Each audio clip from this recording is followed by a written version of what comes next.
Sekami Santo Yosef Denpasar, Serikat Kepausan Anak Misioner, selalu bahagia bawa doa dan kurban, tulus berderma tolong sesama teman. Marilah kita children helping children, bersaksi wartakan cinta Tuhan. Marilah kita children helping children, hadirkan kasih Yesus di dunia.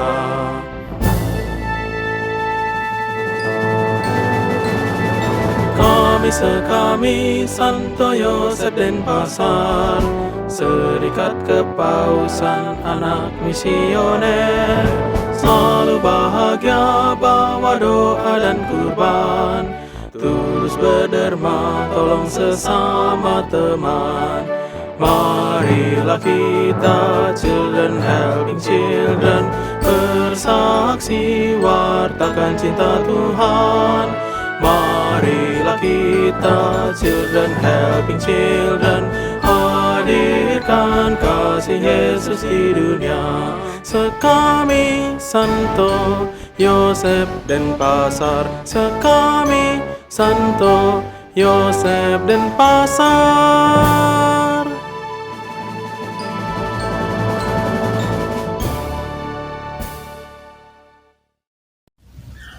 Halo adik-adik, apa kabar? Semoga kalian tetap sehat dan bahagia bersama keluarga ya. Kita jumpa lagi di acara Sekami Paroki Santo Yosef Denpasar.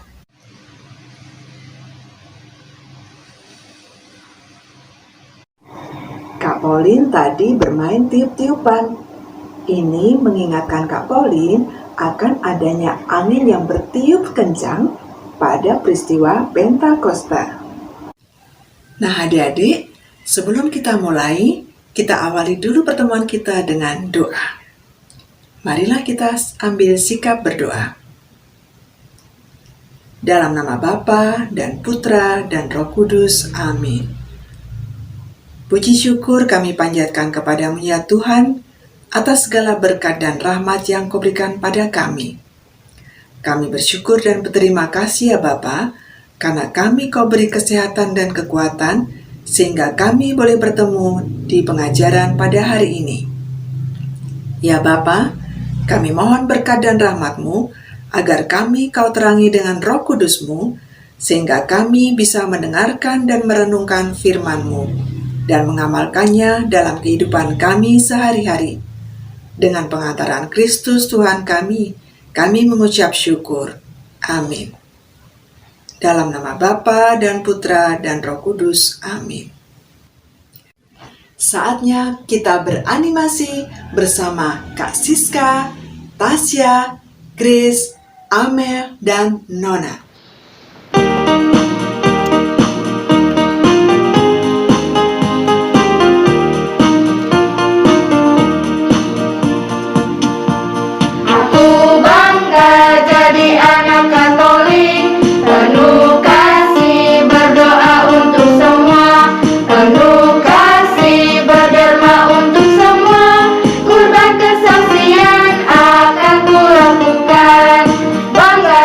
Bangga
kitab suci, dibacakan, dipahami, dihayati, diamalkan, diwartakan.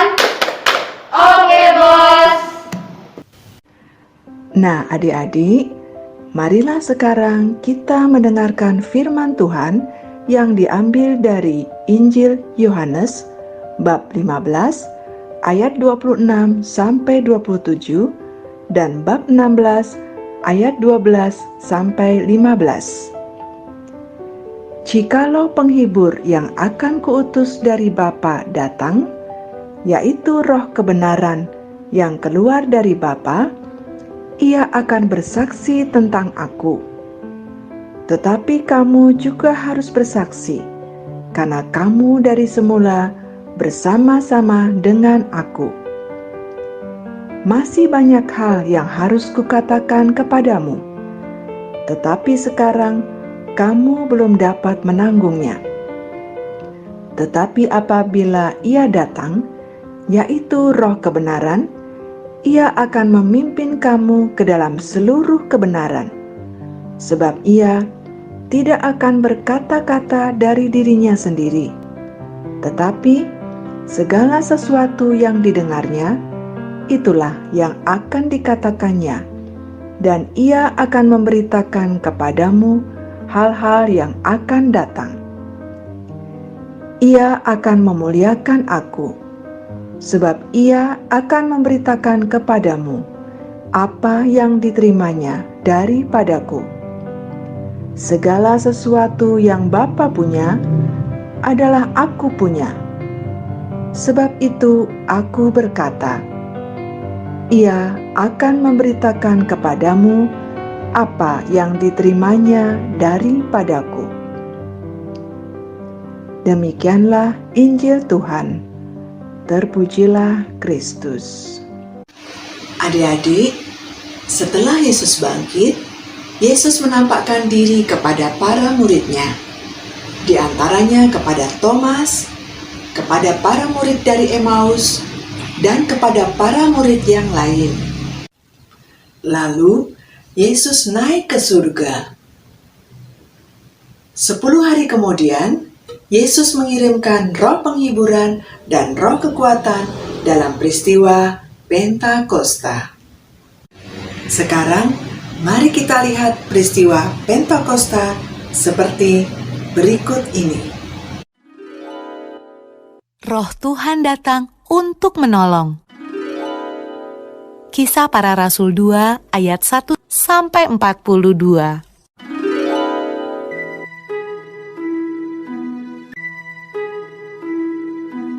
Setelah Yesus naik ke surga,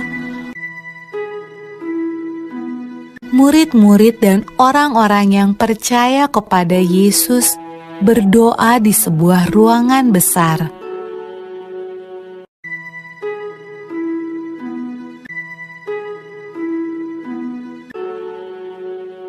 Lalu, sesuatu yang menakjubkan terjadi.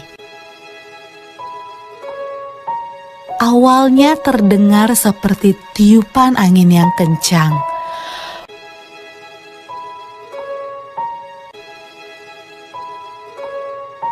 Lalu, lidah-lidah api bermunculan di atas kepala semua orang dalam ruangan itu. Roh Tuhan datang, dan semua orang mulai berbicara dengan bahasa yang berbeda-beda. Inilah hadiah dari surga yang Yesus janjikan kepada murid-murid-Nya. Murid-murid Yesus sangat senang. Roh Tuhan datang untuk hidup bersama mereka dan menolong mereka.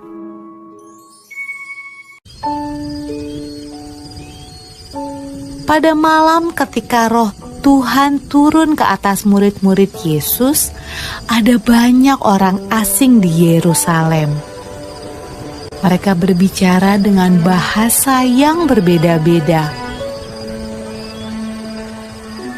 Waktu mereka mendengar murid-murid Yesus berdoa, mereka datang untuk melihat suara ribut apa itu.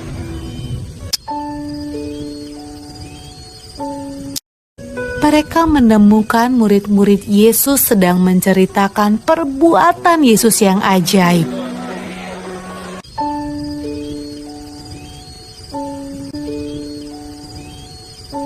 Tetapi mereka semua terkejut karena mereka mendengarnya dalam bahasa mereka masing-masing. Wah, apa artinya ini? Tanya mereka.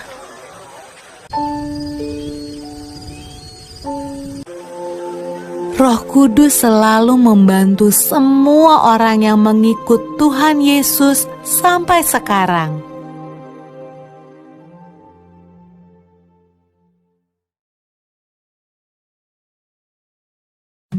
Nah, adik-adik terkasih, Roh Kudus itu juga ada di hati kita loh.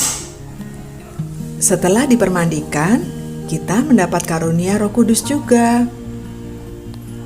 Hari ini kita memperingati Hari Pentakosta atau hari turunnya Roh Kudus atas para rasul.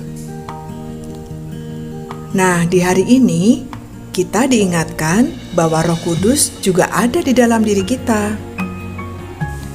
Siapa sih Roh Kudus itu? Ya, Roh Kudus adalah Roh Allah sendiri. Apa tugas Roh Kudus itu? 1. Tugasnya menjaga kita agar kita selalu berbuat baik, selalu mengasihi sesama. Tugas yang kedua adalah memberi kekuatan dan keberanian. Apa sih maksudnya kekuatan dan keberanian, Kak Pauline? Maksudnya adalah supaya kita menjadi murid yang taat dan setia. Tidak takut menjadi murid Yesus, melainkan selalu bangga dan selalu menjalankan ajarannya.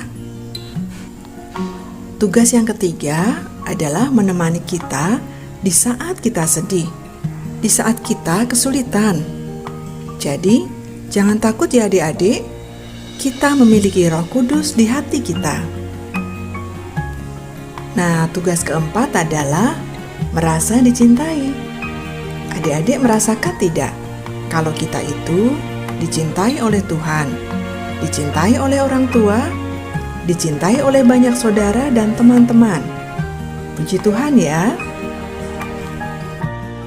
Bagaimana kalau kita dimusuhi orang, tidak dicintai oleh teman, orang tua, atau bahkan Tuhan? Sedih ya. Maka dari itu adik-adik, cinta yang kita rasakan itu harus kita bagikan juga kepada orang lain. Inilah yang dinamakan bersaksi. Misalnya, sebagai anak dalam keluarga, jadilah anak yang baik dan berbakti kepada orang tua. Sebagai pelajar, jadilah pelajar yang baik, tekun, dan disiplin.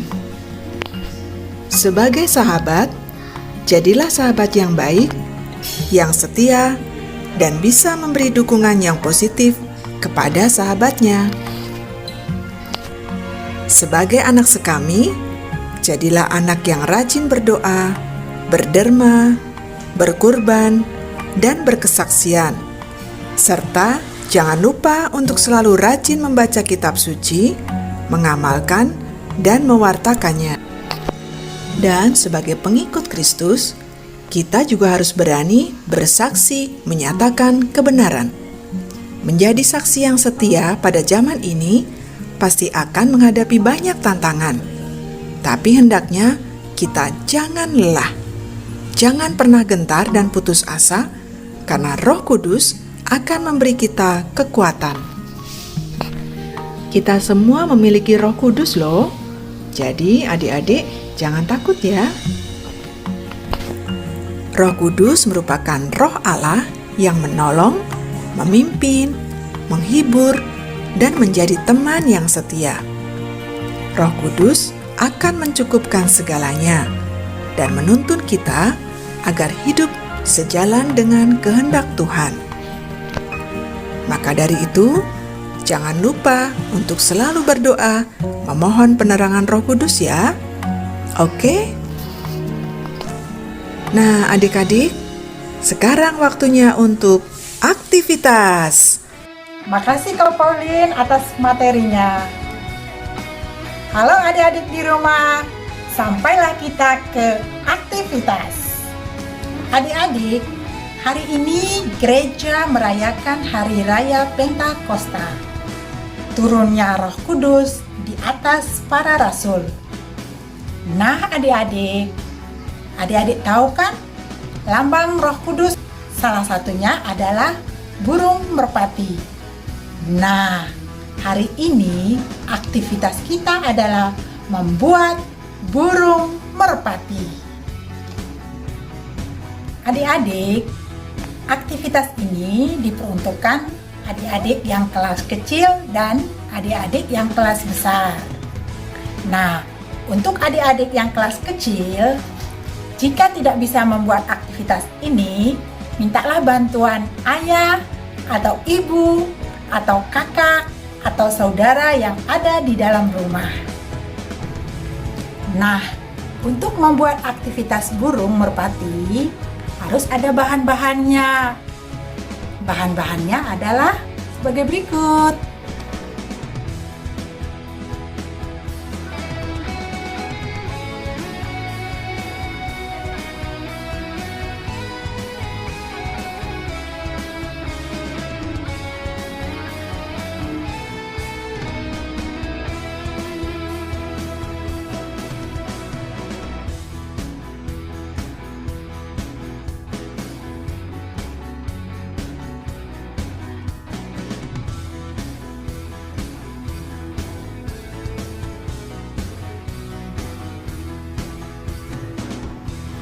Langkah pertama adalah mengambil kertas yang berbentuk lingkaran. Setelah itu, membuat pola seperti ini. Langkah kedua adalah menggunting pola yang sudah dibuat tadi. Nah, caranya guntinglah dulu sayapnya.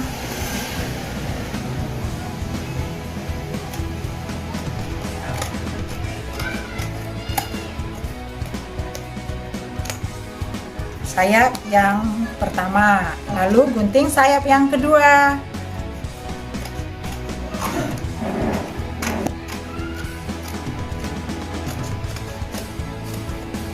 Setelah menggunting sayap, baru menggunting badannya merpati.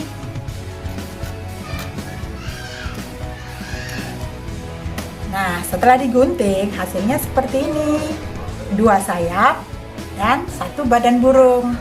Langkah ketiga adalah membuat mata, mulut, dan kaki burung merpati. Langkah keempat adalah menempel kedua sayap tadi di belakang badannya burung, seperti ini.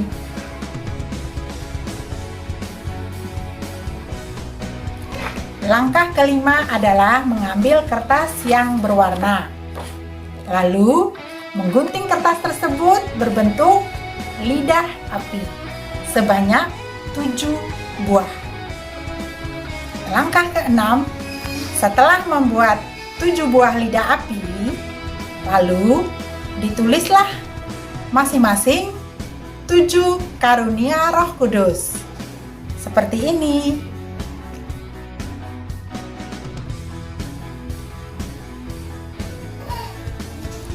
Langkah ketujuh, setelah lidah api tadi ditulis dengan 7 karunia Roh Kudus, lalu digantung dengan memakai tali. Gantungnya 3 di sayap kiri, 3 di sayap kanan, dan 1 di ekor burung merpati. Seperti ini.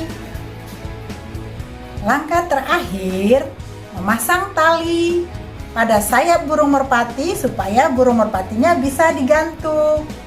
Seperti ini.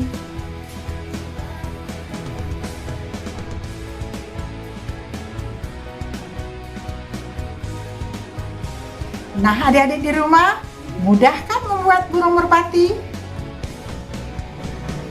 Adik-adik di rumah, sebelum kita akhiri pengajaran online hari ini, ini. Ayo kita animasi dulu ya.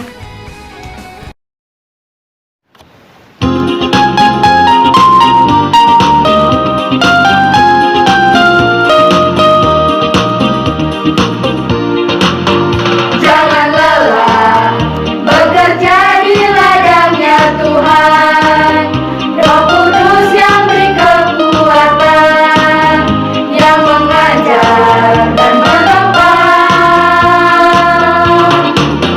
Tiada lelah bekerja bersamamu Tuhan, yang selalu mencukupkan akan segalanya. Lapangkan tanah bergelombang, timbullah tanah yang berlubang, menjadi siap dibangun di atas dasar iman. Lapangkan tanah bergelombang, timbullah tanah yang berlubang, menjadi siap dibangun di atas dasar iman. Menjadi siap dibangun di atas dasar iman.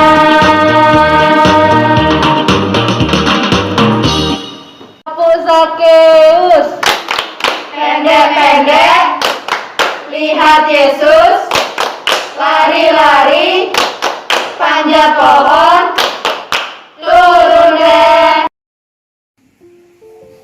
Nah, adik-adik yang baik, saatnya kita doa penutup. Lipat tangannya, tutup matanya, tundukkan kepalanya. Dalam nama Bapa dan Putra dan Roh Kudus. Amin. Allah Bapa yang Maha Baik, terima kasih atas penyertaan-Mu sepanjang hari ini, khususnya sepanjang pengajaran online.